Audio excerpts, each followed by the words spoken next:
You are listening to This is Oklahoma, hosted by Mike Hearn, telling stories of Oklahomans and those that have made it their home. What's up, guys? Welcome back to another episode of This is Oklahoma Podcast. Mike Hearn here, your host, back with another episode. Excited to share this episode with you today, but before we do, I've got to thank our sponsors. First of all, the Oklahoma Hall of Fame. They've been a huge part of this podcast for the last few years. So the Oklahoma Hall of Fame have been sharing Oklahoma's story through its people since 1927. For more information on the Oklahoma Hall of Fame, go to www.oklahomahof.com. And for daily updates, go to oklahomahof on Instagram and give them a follow. Our other sponsor today is Chickasaw Nation. Now, the Chickasaw Nation have sponsored pretty much everything in Oklahoma. They're a huge supporter of Oklahoma, and it's an honor to have their name and their brand supporting this podcast. A huge shout out to Governor Anatoby for supporting this podcast. It really means a lot. Our third sponsor is Diffie Ford Lincoln down in El Reno. Now, this one makes me so happy because these guys are great friends of mine, play a lot of golf together. I've bought my cars from them, do most of my oil changes down there, have a cup of coffee, hang out down in El Reno. It's a good spot to go. And not only are they great friends, but they provide a great service. So for over 60 years, third generation family owned Oklahoma business down in El Reno. They're also in Bethany as well. So people in the Bethany area know the Diffies really well. But if you're looking for anything new, used, Ford, Lincoln, or whatever, I'm sure they could find anything you want. Check them out, diffieford.net, and then on Instagram at diffiefordlincoln. This episode is brought to you by Hope is Alive. Hope is Alive exists to radically change the lives of drug addicts, alcoholics, and those who love them. Join us Saturday, September 30th for our Sobriety Sprint 5K as we remember, honor, and celebrate those who've lost their lives. This family-focused event will feature a 1-mile fun run, inflatables, food trucks, and more. Register to run or honor a loved one at sobrietysprint.com. What's up, guys? Welcome back to another episode of This is Oklahoma. Mike Hearn here, host, back with another episode. We are down at the Oklahoma Hall of Fame today. It gives me great pleasure to introduce to you return guest for the third time, Mr. Jabee Williams. Jabee, thanks so much for coming down, mate. Yes, sir. Thank you for having me. Good to see you. It's been a while. Yeah, a couple years. Yeah, just looking now. Last time we recorded was the 12/10/2020. So we talked about you were in the new year. The first restaurant you were opening was coming. The Slice House, Eastside Pizza was coming. You were working on a movie at that time.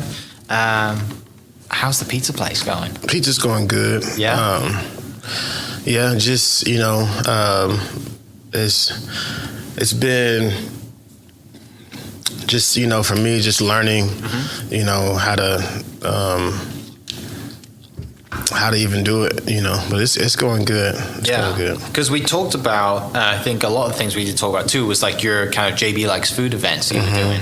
Yeah. And that obviously leads into, wow, this is my own spot now. Yeah. And dealing with that, right? And staffing and all the other stuff that goes into not just putting your name on a building, but like running a business. Actually having to, run and operate a business is totally different than just, but it's been fun, man. And, to be able to have, some part in the community in that way is important to me. So yeah. And then, so when did the idea come that you had the opportunity to open up Scramble at the sec? Because it's in the same area, right? Right. It's in the same development. Yeah. I had actually been, thinking about Scramble for a long time.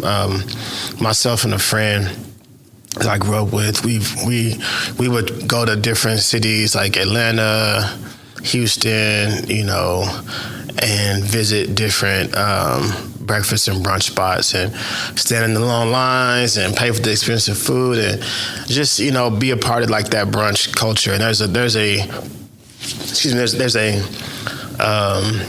really thriving and black brunch culture, And so we have been saying we wanted to bring something like that back to the East Side for a long time anyways. So, we've always wanted to do something like that. And so we were able to, pull it off. And it's been just amazing to see the support and, people just loving it and, just so much good energy around it, So yeah, it's dope. Yeah. What is that kind of brunch culture like then? from the, you know, that you kind of grow up in, that you're around, like you said, that black brunch culture? What's that? It's, you know, music and, you know, I would say like, you know, not like, it's like energy, like energetic, you know. Like a jazz brunch type like scene. a vibe, you know what I'm saying? You know, I wouldn't say like a jazz brunch type scene, because when I think of jazz, I think of like kind of chill. Okay. You know what I'm saying? A lot more high energy. Yeah, more high energy, you know, R&B, hip hop, you know, fun menu items, you know, and, you know, drinks, you know, we have Hennessy on tap in there, you know. So just really something that's good, something that's different, and just, you know, and it looks good in there, you know what I'm saying? Like something that you feel comfortable with bringing your family, anybody in there, and everybody's having a good time. And like church, the best way I can describe this is like a Sunday service, you know. So, which is probably the best day to go is like on a Sunday, because, you know, it's definitely a good vibe in there. Everyone's hitting it after church. Mm-hmm. Yeah. No, that's right. I need to check it out. It's Colonel Stan Evans told me about it. Mm-hmm. Last time I saw him, he's like, "Hey, we should go to breakfast." And he said, "Well, let's go to Scrambled." So he came and saw it before we even opened. Yeah, I took him in there. Yeah. Do you kind of talk to him quite a bit? Sometimes, you know, off and on. We, you know, I guess so. I mean, like that, yeah, you know. Yeah. He is a pretty incredible human being, and like every time I'm around him, I try to pick his brain on something, because he's a lot. Yeah, he's important, man, and you know, I'm blessed to just anytime I'm around him, I'm trying to soak it all up, you know. Yeah, for sure. Yeah, so you have Eastside Pizza, Scrambled, both going well, both in the same development. So for everyone listening, they're very easy to find. I mean, what else has happened in the last few years? Did I do the Julius Jones stuff before last time? A little bit, maybe. I did the walk. When that was. Let's see. What date was that? Would you? I think we walked on New Year's Eve when we started walking, but I don't remember what year it was. To be honest, it might have been 21.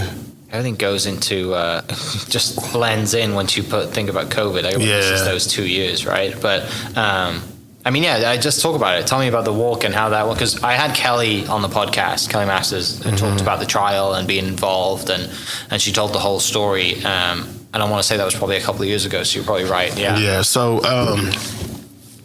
it was actually. I had the idea around this time, probably 2 years ago. So I'll say 2021, 2020 into 21. You're right. Yeah, I just checked. If YouTube says November 17th, 21 was students walk out. So that was the student walkout. So then you did yours probably at Christmas that year, right? No. That the student walkout. That right there is that's whenever he was. The day of his execution. Okay. November what? That was November 17th. You did a 100-mile walk, right? Was it 100 miles? Yeah. December 30th, there's a video. So it was 2020. 2020. So it was just after we did our podcast. Right. So New Year's Eve 2020. New Year's 2021. Yeah. Okay. So, but the kids walking out, which was crazy. Yeah. I was there for that. Was man, but that was. They walked out on. He was scheduled to be executed on Thursday. They walked out on Wednesday and Thursday. Yeah. Because I was at the Capitol Wednesday. I remember somebody ran up and said, "There's a bunch of kids walking over from Northeast," and I was like, "What?" I go outside. It's just a long line of kids coming down from Kelly. And then we get all those kids rounded up in there.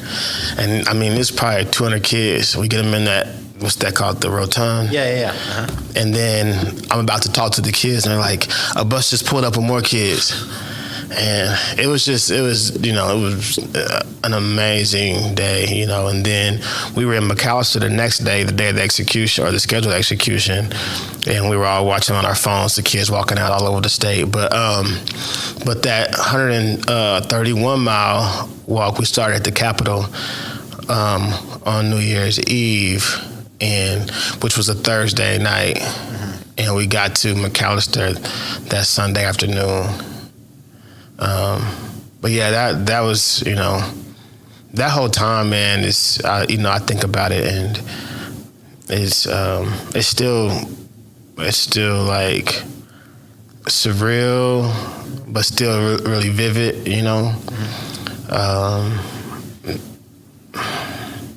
It was like, I can't even explain, that night before in front of the governor mansion, all that stuff, just all the organizing, all of the,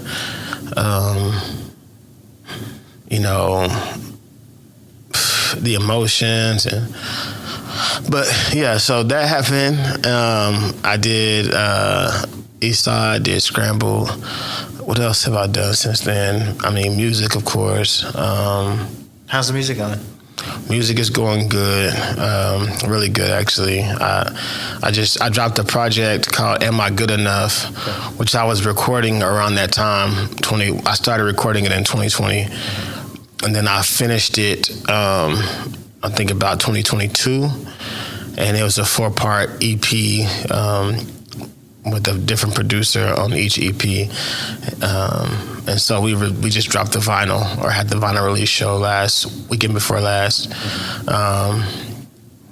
and and that project has led to a bunch of cool stuff I can't even say yet, but yeah, it's about to be really, really good. So yeah, there's that, and then Live Free OKC is what I've been working on ever since then. So yeah, let's talk about that. So where does that start? Where does the idea come from? And tell me about the process. We've got plenty of time to talk about it today, and I'm kind of excited to dive into it.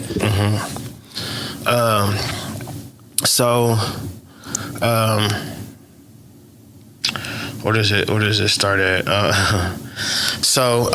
It started at, really with the Julius Jones Coalition, CeCe Jones Davis. Did you meet her? You met her?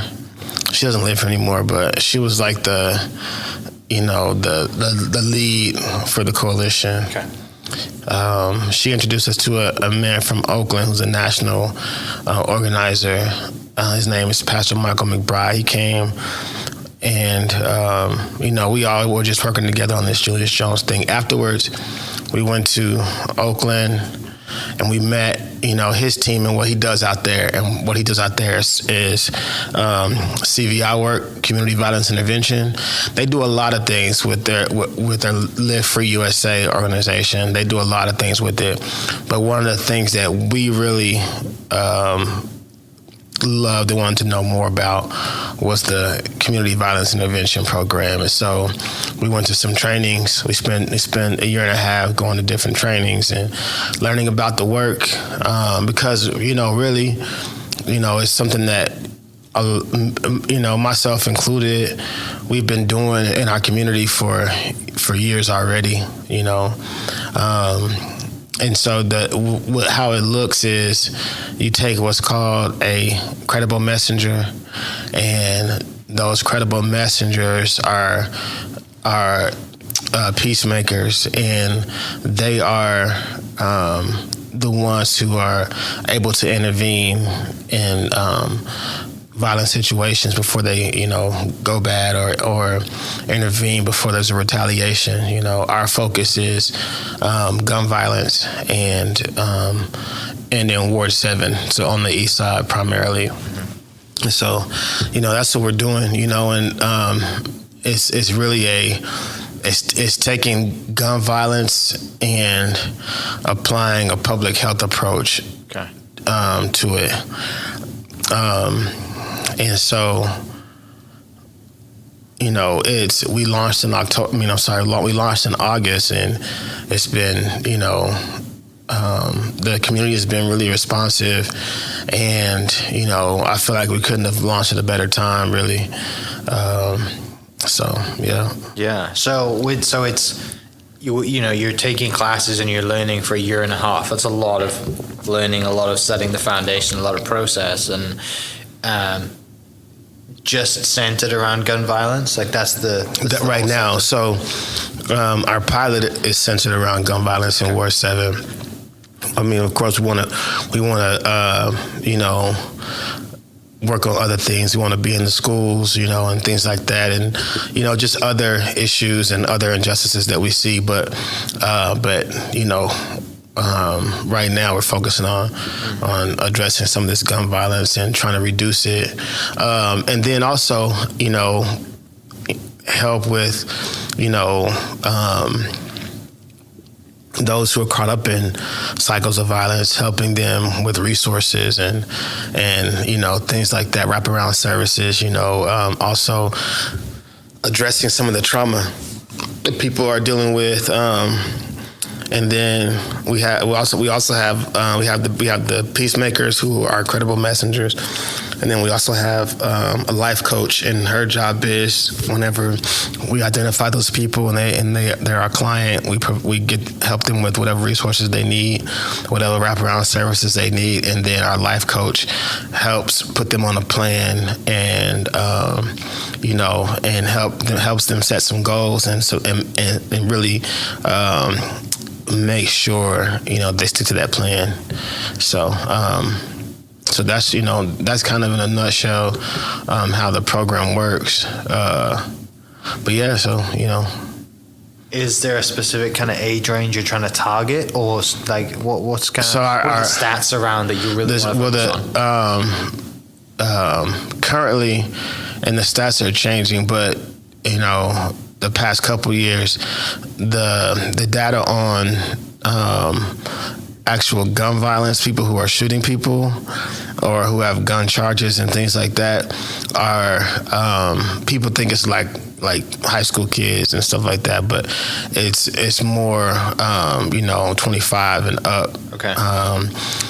Where we've been seeing a rise in the number of youth and kids who have gun cases, but our target age is we like I said, we want to be in the schools and work with kids, but our target age and people we work with are going to be like those adults who are you might have somebody who's 25, 30, and they have a conflict or an issue, and that conflict or an issue is escalated because they don't have a job, and they're what I'm saying, if they had like some means of income, or they don't have a car, or they don't even have a couch in their house. They don't have AC in the heat. There are so many factors that oftentimes people don't realize are the root cause of some of the violence, and so our goal is to help kind of lessen the load on a lot of those people's lives in that way, and give them other options, but yeah, like the incident that happened at the game, like we've been working closely with those kids and with the brothers of the kid who got shot, and the mom, and so yeah, like initially, it's like if they are in proximity or at risk of being involved in gun violence, that's the people we want. You know what I'm saying? And that might be a juvenile, it might be a young kid, it may not be, but I sad to say that people often, whenever they hear about this program, they think like, we're a rec center for kids and stuff like that. You know what I'm saying? Or we're trying to just mentor kids, but yeah, there needs to be some of that. But what we're doing is we're focused on anybody who's involved in gun violence. And, the guy who got shot on Sunday, he was in his 40s, you know what I'm saying? Wow. So sadly, this is happening weekly. Yeah, it's been this past couple weeks, it has been. Yeah. And it makes sense to like you said, to focus on the 25 and kind of where, because there was a lot, not saying there's a lot more pressure at that age, but at that age, like you said, people, society think that you should have a job, you should have whatever, a house, apartment. Like when you're a kid, you're probably living at your parents' or your grandparents' house or whatever it is, and you've kind of generally got less stress on you. You're in school and that's it. But like I said, if you're a little older, I can understand where those underlying things that have maybe built up in your childhood get to when you're 25 and 30 or whatever. And then if you do make some money, you got money to do things, and sometimes those things aren't what you should be doing, and then access to. And then those 25-year-olds are the ones who are, who are OGs, and who can influence those kids. And if we can pull them and connect with them, then they can pull those kids in. Let's talk about, if you can, talk about like I know this isn't the same, but it's a good example, and it's relevant right now, is this the high school shooting that happened a couple of weeks, 3 weeks ago. How do you then as a team, like what is your process of being proactive and using, this is like, hey, this is what we do. Like this is why I'm here. This is why we're here to do this work. So what we do first is we have a meeting to see if anybody knows anything. Anybody knows the kid, if was anybody there, or do we know anybody that was there? Start getting information. And then we say, okay, well, we know the kid, he has 2 brothers. His brothers one is older, one is younger. Okay, and he got shot by a kid, then the chances are there might be some retaliation. So who knows that kid's family? Okay, bam, who knows, you know what I'm saying? And so the first steps are, they look like that, and trying to intervene before there's any retaliation. That could even be us showing up at the hospital. Whenever I was 18, my brother got shot, and I called somebody to the hospital for me, and I think about that all the time. But yeah, sometimes it means showing up to the hospital and just, sitting with the family and, going and get them pizzas or donuts or, coffee, and, talking through what they're feeling. Because sometimes, especially when you know who did it, you know where they at, like, oh man, like really like that, he didn't even know about it. I can go get, So it's very easy to retaliate when you know when someone is, and you have access to a means of retaliation. Yes. So that that's what it looks like off top. Okay. And then from there, say those 2 brothers need some therapy. So we help with that. The mom might need something. She might say, well, the reason he was there was because, he was doing this, or he was, what I'm saying? So, just looking at ways that we can help the family and help people involved with some of their needs, so that, that whatever they're going through isn't as stressful, and then helping them through some of that trauma as well. Mm-hmm. How do you proactively kind of get in and amongst the community, specifically in Ward 7 where you guys are at? How do you get involved so that you aren't just reacting to this stuff, so you're actually in front of it and preventing this from happening? Well, and that's the reason why we started in Ward 7, because that's where we're from. Yeah. Everybody who's on our team is from the neighborhood, you know what I'm saying? And that's why they're called credible messengers, because they're credible in that community, and trusted, and they have reputations, so that's the main way, is you got to be somebody who's from there. And that's, people got to be able to trust you and know, well, I know him from when I was a kid, so I know, you know what I'm saying? I know he's good people, so. Who's on the team? So we got myself, my friend Brandon Banks. I've known him since I was in 6th grade. Another friend, Javier Morales. I've known him since we were in 5th grade. My homeboy Cassius. I met him probably almost 10 years ago.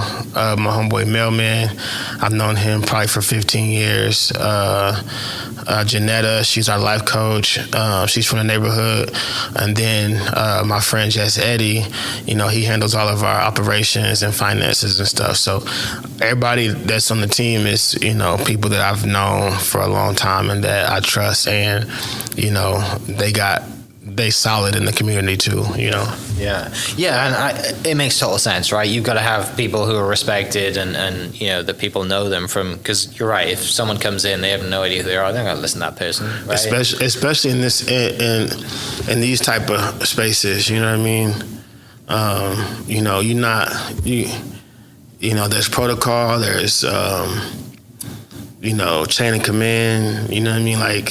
Especially when you start getting into like gang culture for real, it's territorial, and you got to be able to know somebody who knows somebody, So for people listening that maybe live under a rock or just don't understand or don't see or have never even driven to the east side, there's plenty of people out there that haven't. Explain to me kind of how. I wouldn't say how bad it is, meaning how bad the gang culture is and crime and stuff, but just the scale of just what is actually going on and what it is that you're actually, the goal for you guys to, there's a reason that you started this up, right? Mm-hmm. If there was no violence, you wouldn't be doing it. Mm-hmm. So kind of just a little talk about that if you can, just kind of what's going on and how that's seen and what it is you're dealing with. I mean, it's something that probably is going to go on forever, right? You're never not going to have violence. Mm-hmm. But like I said, if you can tackle the younger generation to stop it going forward in 10, 15 years, that's going to be fine. But for people listening that have no idea of what's actually happening on the east side of Oklahoma City, right? Yeah, I mean, I need to start by saying statistically, the data shows that most of the violence happens over on the west side of the city. Uh-huh. So, but, people associate the east side with black. Okay. So, if there's, any type of violence or shooting on the east side,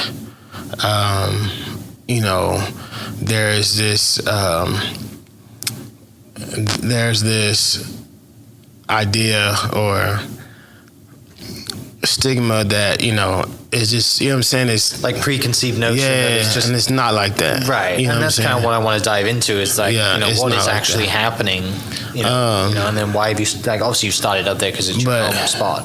But, like any community, there are these violent circumstances sometimes. And so for me, it's understanding that because that's a possibility, and because, you do have, you still do have gangs, you still do have all those things that every community has, then, for us, there was definitely a need. And I started there because that's where I'm from, right. Yeah. But we eventually do want to have a team on the west side. We want to have a team on the south side, as well. But that'll take us, building with people from those communities, So, but I would just say, there is a misconception, about the east side, Sure. For instance, people, when I started doing the restaurants, people always say, it's food desert, it's food. I used to say it, you know what I mean? But what I learned over time is that it's not a food desert, it's a food apartheid. And the difference is a desert is created by God, okay. Not man. And apartheid is created by man intentionally to a group of people. And when you look at the history of the east side, that's what we were dealing with. The resources were stripped from us for a reason, intentionally, displacement, all those things that a lot of people are still dealing with on the east side. So So when you think about the type of conditions that, we've had to grow up and live in for years, those conditions were brought on from prior years and years of disinvestment. Before we were doing East Point, where East Side Pieces and Scrambled is, and that's where I live, free offices too. But before we were doing that, I hadn't seen any development over there for 30 plus years. You can't go anywhere over here and say that. Yeah. You know what I'm saying? And so, because they won't let it happen, you know what I mean? Like, there's people always investing and developing and, taking care of things. And then the misconception is, as well, we don't, either we don't take care of things, or we don't want nice things, or, or we don't know how to appreciate them. But, you can look at East Point and everything else we're doing and see that's not true. Right. But it's taken all these years to even just move the needle that much.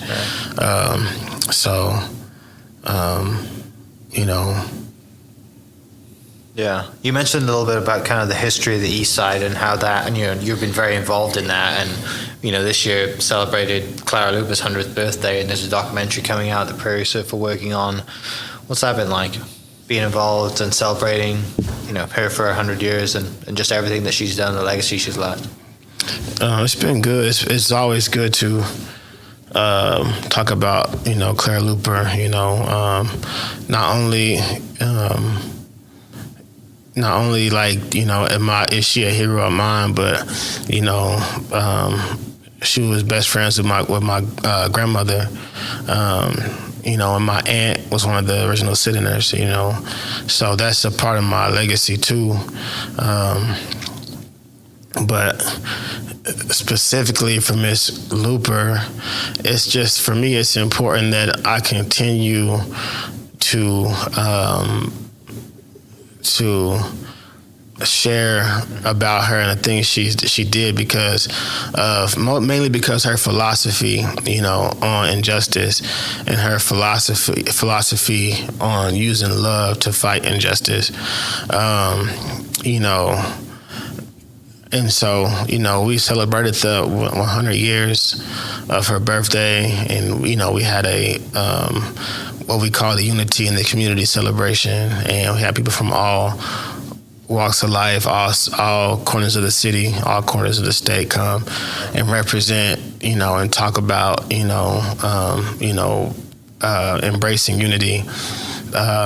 We celebrate the 65th year of the sit-ins, and still to this day there are people who still, when you mention Clara Lupa, you mention the sit-ins in 1958. There are people who never even heard of it, yet. So for that reason, it's important that I continue to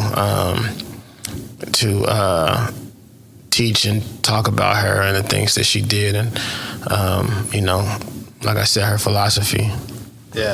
Yeah, and you kind of look back, you have that, you can draw motivation from it, you can draw lessons. Like you said, a lot of the stuff in the world can be solved by just love, right? Mm-hmm. It's a simple four-letter word, but carries so much weight in so many different scenarios. And, it might sound corny or whatever, but it's pretty spot on. Like, like if you have some compassion and some empathy and a little bit of love mixed in, like we can resolve whatever it is we're going through right now. And that ties into everything that you're doing, with Live Free and gun violence, and not having that, very knee-jerk reaction, or just kind of blowing a fuse and thinking, I have to react now, I need to send a message, I need to retaliate.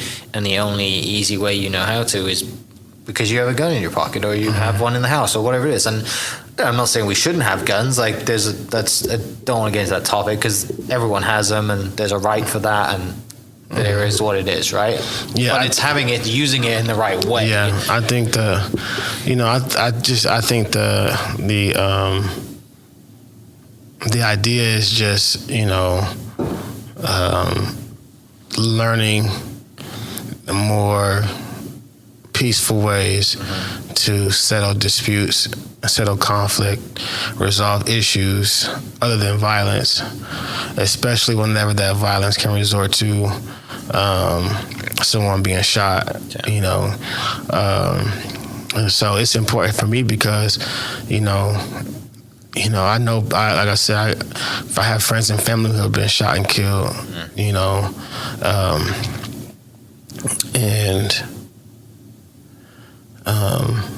and so I just feel like, there's always, or there should be always, another way to resolve, an issue that you have with someone, and not feel like the solution is to kill them or shoot them. You know what I mean? Mm-hmm. And so if I can intervene in any of those situations and help,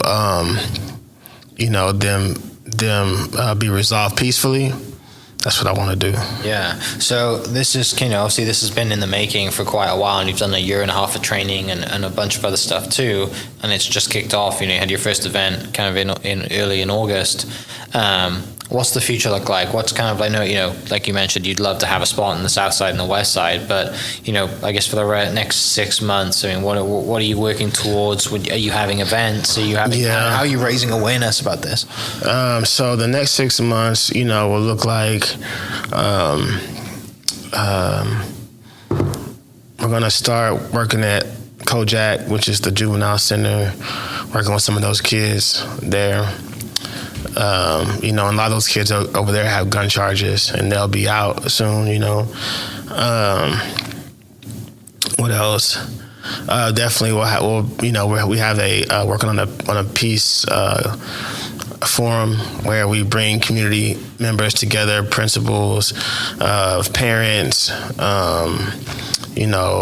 clergy, people like that, to discuss ways to bring peace to our community.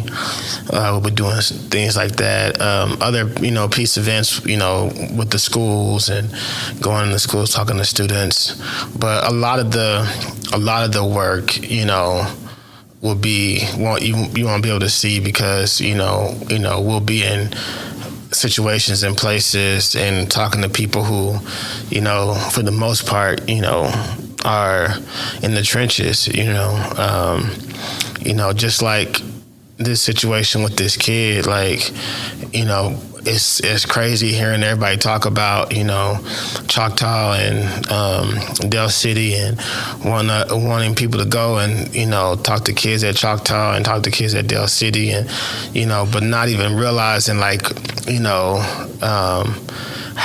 where this situation is, this conflict even stem from, you know what I'm saying? Yeah. They just think it's two schools. And how deep it goes, and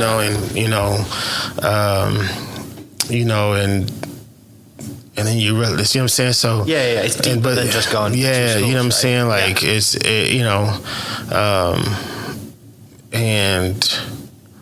and had it not been, honestly, had it not been at Choctaw Del City game, we probably would have never even made the news. You know what I'm saying? Yeah, you're right. But, whenever, you start scaring white kids, and it's different. You know what I'm saying? Well, it's on video too, and right? And that video is crazy. Everybody, So, so I just think that, there's a lot of work that we have to do that, won't be, public. Sure. And, whenever we meet,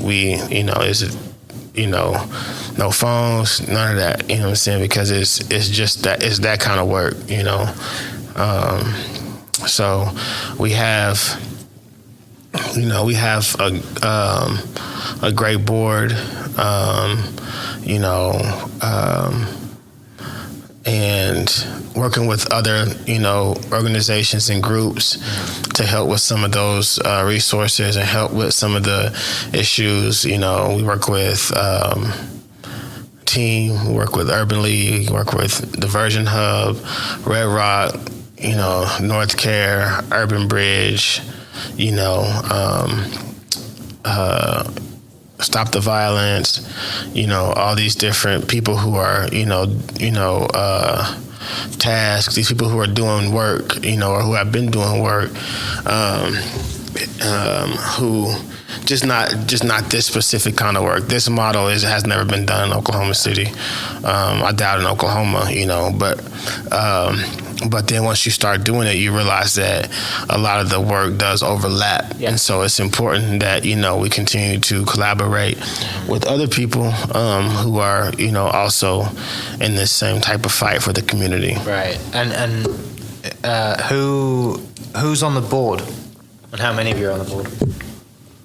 We have a small board right now. Kerry Watkins. Who else? I can't think of Megan's name. Megan, she's at Diversion Hub. Megan, I think she's the director of Diversion Hub. Okay. Lynn Jackson, Marilyn Looper Hildreth, Pastor Reed at Fairview, Jonathan Dodson with Pivot. I think that's it right now. Oh, and Sky Latimer. Nice. You've got a good team together, and like I said, it seems like once you collaborate with everyone, that is overlapping. Because, like I said, no one else is doing this specifically like you are, but there's a lot of similarities and a lot of overlapping, and I assume that's how you can kind of generate funding too. Is right. It's like, look, we are working on sort of the same issue here, and you need funding, right? Yeah, we hope to generate more funding. I know to get a school program, we'll need more funding, And that's another thing too, is like these, our peacemakers are professionals, what I'm saying? Like they need benefits, they need, salaries, what I'm saying? Yeah. It's not like you can't do the type of work and, be working another job and then, what I'm saying? Because something happens, you need to be able to be there, what I mean? You need to be all in. Yeah, so our people are paid full time. They have benefits and all that. So we, as we grow and try to get, secure more funding, it's helping people understand how vital and important, this work is. And it's not an after school program. It's not a mentor on the weekends. What I'm saying? This is like for real in the mix with people who you never that what I'm saying, that you won't ever be in the same kind of room with ever in the world, what I'm saying, in your life. Yeah. Do you see this as something that you will be working on for the rest of your life, being involved in the rest of your life? And obviously lives, we have seasons, things come and go and you do projects, but it does seem like this is something that I think so, and I want it to grow, and I want to be able to, as we grow, address other injustices, and this is just the first phase of Live Free OKC, if that makes sense. So is it livefreeokc.com? .org. Okay. Livefreeokc.org. Do we have any social media stuff for it as well? Yeah, everything is Live Free OKC. Okay, yeah. Awesome. Finishing up then, when are you stepping on stage next? Ooh, when am I stepping on stage next? I'm doing something on Sunday with the Phil at the Citadel Park. Nice. Yeah, Sunday night I'll be at Citadel Park with the Phil. But just as for myself, I'm probably gonna wait till January. Okay. Yeah. Got some stuff working on. On the new year. Exciting, dude. Well, great. Thanks for coming down. I really appreciate you sharing some. Yeah, for sure. Thank stories you, man. and coming on again for the podcast. There's a very select group of people who've been on 3 times, and now you're in that group. So, who else is in it? Jake Keys from Skydance has been on a few times. I think Kelly is at 2 or 3, 2 now maybe. It's really not that many people. So I love Jake. That's a good dude. Yeah, it's a very good dude. You're right. But no, thanks for coming down. I appreciate it. For people listening, I'll put the link in the description for Live Free OKC and then your socials as well. If I assume people follow you, but if they're not, JB socials in the description as well. And if anyone's listening and wants to get involved, wants to reach out, livefreeokc.org is where you need to start. So thanks for coming down, man. I appreciate it. Thank you. For everyone listening, we'll catch you next episode. Cheers. Hope you guys enjoyed that great episode. Thank you so much for listening. As always, huge shout out to our sponsors, the Oklahoma Hall of Fame, sharing Oklahoma story through its people since 1927. For more information on the Oklahoma Hall of Fame, go to www.oklahomahof.com and follow them on Instagram for daily updates at oklahomahof. Our other sponsor, the Chickasaw Nation, amazing sponsor. They do amazing things for the state, and they're always sponsoring something in Oklahoma. They're a huge supporter of Oklahoma, and without their support, we wouldn't be able to do what we do. And our third sponsor is Diffie Ford Lincoln down in El Reno. Now, this one makes me so happy because these guys are great friends of mine, play a lot of golf together. I've bought my cars from them, do most of my oil changes down there, have a cup of coffee, hang out down in El Reno. It's a good spot to go. And not only are they great friends, but they provide a great service. So for over 60 years, third generation family owned Oklahoma business down in El Reno. They're also in Bethany as well. So people in the Bethany area know the Diffies really well. But if you're looking for anything new, used, Ford, Lincoln, or whatever, I'm sure they could find anything you want. Check them out, diffieford.net, and then on Instagram at diffiefordlincoln. This episode is brought to you by Hope is Alive. Hope is Alive exists to radically change the lives of drug addicts, alcoholics, and those who love them. Join us Saturday, September 30th for our Sobriety Sprint 5K as we remember, honor, and celebrate those who've lost their lives. This family-focused event will feature a 1-mile fun run, inflatables, food trucks, and more. Register to run or honor a loved one at sobrietysprint.com. Thank you for listening. We are inspired by those around us and hope that you are too. Make sure you subscribe to this podcast on your favorite podcast platform and leave us a review so we can keep telling your stories.